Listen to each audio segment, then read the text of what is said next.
Hello traders and investors, I'm L.A. Little and this is your daily NeoTA wrap, where we take a look at these markets and we do it from a neoclassical perspective. Each time that means we take a look and see what happened today and what does it tell us about the coming ones. We're looking for clues, we're looking for supply and demand on the charts. I do this show 4 times a week, every Monday through Thursday, broadcast at or before 10 o'clock Eastern Time, archived on YouTube. It's under the channel L.A. Little. And if you want to subscribe, just reach up in the right-hand corner and do so. Anytime I push content, you'll get a notification, and you can stay up with what's happening. If we look at the quotes from today, last night I said we're going to go down, and we did go down today. It was the first good setup that we had. Even though it was a mixed signal, we did have a decent setup to pull us lower. Percent down on the Russell, percent down pretty much across the board, Dow a little bit less. If we look over at the bonds rally right as the market goes down. Oil was slightly up by the end of the day. Nikkei looks like it's slightly up tonight. It was down big last night. The German DAX gave up everything tonight or today, down 2.63%. Gold pops up, gets about $11 bump, and silver does the same. And the dollar, even though the dollar was up earlier, ends up not that much. Asia still having problems, folks. 321 down 1.57%. The only market in Asia that is doing well is the Shanghai index, and that's a result of the dollar. Actually, the dollar being lower, or they are pegged to the dollar. A lower dollar helps that market, and that's what's happening there. Let's take a look at the actual indexes here, see what's happening. So let's pop it in here. Got the S&P 500 up. So here's that pullback, a little bit of volume expansion on the first retrace. Now, if you go back and you look at some of this, right, you haven't seen hardly any retraces whatsoever on this whole move, right? You had a decent retrace here, but it was bought immediately. It was right after the beginning. You had one more decent retrace in this area here, like what, about 3 days trying to go down? And that one was also bought immediately as it came back into this bar. And then you had the little dip about 2 weeks ago. Again, bought immediately, pushed back to new highs, and now you got the fourth one. So you got 4 dips on the way up, 8 weeks straight up. And the question is about 9 weeks now. The question is this one going to be more significant? And I'm starting to think it may be, but we won't know that until we see a little bit more evidence. This bar, right, this quad witching bar, bottom of that is right here. That's where the S&P is trading, so it's right at it. If we jump this tomorrow and head down, start breaking a swing point low, then you'll have something, right? That's when you'll have some notification that something more serious is taking place. And, as I've told members, I have an expectation of where we're going to trade to. That's where we probably want to buy. And, that's what you need to be looking at. You need to be looking at it and asking yourself, where is that? On the weekly chart, if we pull it over and take a look at it, again, you've got the top up here, 2075.07. You didn't quite get over on the S&P. You did on the NASDAQ, did on the Russell. Last week we should have gotten a sideways week, but we didn't. They pushed it up again. Volume again expanding a little bit this week. We'll see if this actually wants to come back in. The very first test zone is that area that I just showed you over on the daily chart, as well as right here on the weekly chart. This would coincide about with that swing point low that I was talking about. So that's the area there if you're looking at it to say, oh, something more serious is taking place, right? That's the S&P 500. If you look over at the NASDAQ a little bit better setup. It's stronger in the sense of what it's doing. That big bar, if you do it on the NASDAQ, the low on the big bar is back down at 47.72. We're trading up here at 48. You got another 70 points just to get to that low that the S&P is dealing with now. So the S&P is kind of your lead dog here on the way down, and that's the one to be focused on to get a read on the rest of these markets. If we go to the NASDAQ Tech, heavy, same sort of scenario, right? Bars way down there, 43.80 or 43. What is that? 43.88 it looks like. And finally, if we go over to the Russell, on the Russell we're actually getting a decent set to the downside. Now the Russell has been a little bit weaker because the Russell made the big move first, and the Russell was the leader on the way up. But then the Russell consolidated for quite a while here. And remember, we were watching this lows here to see if it would break, but no, breaks to the top side, but then just pretty much got arrested. Volume expands a little bit today as it comes back into this congestion area. And so the Russell wasn't able to continue that push up as we've seen elsewhere. If we go and try to draw a range in, and I haven't even looked at this closely, but kind of had a range there. Another range would be on top about there.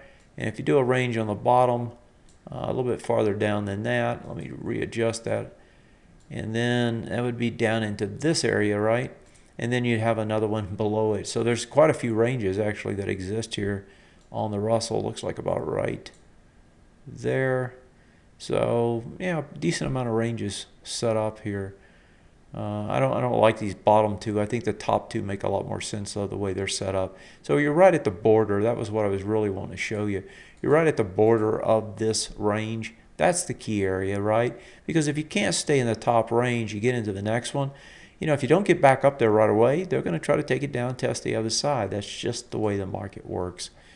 If we look and ask ourselves, you know, what's going to happen next? You know, are we going to continue to get this sell-off? We don't have any great signals today. We just got some gaps down that held. That's a signal in a sense, right? Saying that, yeah, we closed on the low, pressure's there. But, you know, with this market, closing on the low, that hasn't meant anything. They just reverse it and take it back up. So is it going to continue? And to get a sense of that, you almost need to look elsewhere. And so if we take a look at elsewhere, I'm going to go overseas. Here's the Sensex. They just lowered rates. I mean, what do? They sell it off. Looks like they anticipated that, if you ask me. If we look at the all ordinaries, Asia again, just selling down, right? Has no desire to stay up there. If I go down to Brazil's hanging up there pretty well so far still. Let's go over to Europe. I'm just flipping through these in the order of my watch list. Here's the CAC. CAC sells off. It's way underneath that Draghi bar back from March 10th. The CAC is trying to sell down deeper. Let's see what the weekly looks like. Look at the rollovers that are taking place on these markets as compared to our markets, right? You've got a kind of a H starting to take place here, right? Pretty big rollover already ensuing on this. This is coming back into what is the high of the low. That's where you should find some support on a weekly basis. We'll see if it does. That's the CACs. If we look at the FTSE, FTSE's been a little bit stronger because of the metals and the basic materials. FTSE also starting to do a little bit of a roll. If we look at the DAX, now the DAX definitely doing the roll. DAX coming after the bottom of the Draghi bar. That looks to me like the target. I said that last night. I expect that's where it's going to try to get to, and that's probably where you would expect the bounce. And over here, it's going to bounce before it gets into the high of the low. And so tomorrow you may start to see the bounce. You may get that other push down, into, just look at the lineup here, right? These line up pretty well. That looks to be on a weekly basis. That looks to be a definite target, in that area. So I wouldn't take and say, oh, this is going to stop here, right? It looks to me like that what is that low? 9338 over in Europe looks to be the target. My friends up in Canada, they're hanging on two swing point lows. We'll see if they break them down. Canada's been on a pretty good run, and their economic data is starting to look a little bit better. A little bit of a roll here. Not a bad push up in volume, though. I like the way this chart looks. I suspect Canada, after a retrace, is going to try to trade higher. If we look over at Asia again, Hong Kong, again, I'm taking them in the list of the watch list, just popping through them. This also starting to roll, right? Starting to get the roll. Came in to do a bearish retest regen, now trying to regenerate lower. If I pop over to Korea, Korea also starting to roll back over, had a nice big push up again, starting to roll over. Japan really getting hurt by the strong yen. Japan's really pumping to the downside. And if you look at it on the weekly, you got big volume at the lows there. 14,865. I suspect it's going to try to get down there. And folks, that's 6,000 off the tops. You want to know what has driven Japan up? It's pretty easy. Let the yen roll up, and you see this market go down. It's no mystery what's happening there. So in all, if you look at these markets, there's not much happening here to the good side, except for in Shanghai. And as I said at the top of the show, Shanghai pushing higher as a result of that U.S. dollar, right? So if I draw in the line here, so you break this swing point high, you break it with a little less volume, so you're going to get a suspect breakout tonight. But look at what it's coming into. This is the last of the big beef resistance, so to speak. If you get over this and hold over it, right, you get the ABCD going, and actually it comes from this level, right? So your ABCD targets basically about, looks like about that much if it actually extends. That can take you up, looks like about 3,100 on the Shanghai, maybe a little bit higher. So Asia outside of Shanghai, Europe, all of those markets really struggling. I didn't quite look at Switzerland. Let's see what Switzerland did today. Right back down again. Although it's another little hammer type doji. So, you know, Switzerland's hanging in there pretty good actually for what it's been doing. But in general, right, overseas markets still getting a lot more push than we are to the downside. We are getting close enough on Europe to get a bounce.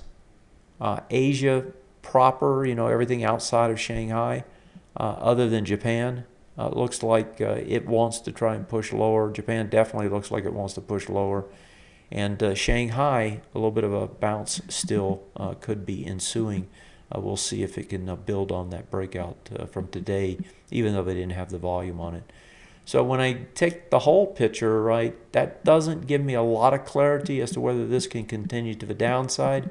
This has been a very bullish market, so I wouldn't be surprised to see some sort of an attempt to reverse it tomorrow. Tomorrow, if you look at the data points, you got two things that can move the market. You got the Fed minutes, and you have the inventory numbers on oil. Haven't looked at oil, but let's pop it up. Oil actually reversed today. It was the first day in about 9 to actually close higher on the WTI. Let me actually grab that chart. And to do that, I'm popping over to investing.com. They've got a good futures chart on the WTI. It's the easiest way to show it to you. So here's the nice, you know, today it was down all day, and then it makes a nice big spike up there towards the end of the day. Put it on a daily chart. You can see what I've been talking about. And that is that, you know, this is pretty much a straight shot to the downside. It was 9 days basically without a lift. 3, 6, 9, 3, 6, yeah, 9 days. And then today you undercut it, you get back over it, right? And so that undercut over, I don't have the volumes on it yet. They kind of come in late here. But on my futures boards, on my IB station, I can see it was a little bit less volume today. So it looks to me like this is going to try to bounce. Recognize the resistance is this set of bars now, and so the question is, can this bounce and how much, and will you get a bounce back up to a level that allows you to set the ABCD structure to the downside? And namely, what I'm saying is, can you get it back up to this top of this zone, and if so, does it set up the ABCD structure to the downside after that? And if so, you know, you could see this thing doing a full retest regen off this prior swing point high. That would take you right into the bottom of that area. And believe me, I don't think most people are expecting that, even at this late date. So that's the oil market. If we kind of try to wrap it up here, you know, what do we got? It looks to me like you're probably going to get some sort of a bounce again. That's the way this market's setting up. Much of a bounce? Don't know. Maybe a little bit down in the morning off of Europe. Europe looks to trade lower to start with, and then some sort of an afternoon bounce, maybe those Fed minutes. That's it for tonight. Have a great one. I'll see you tomorrow. Take care. Good night.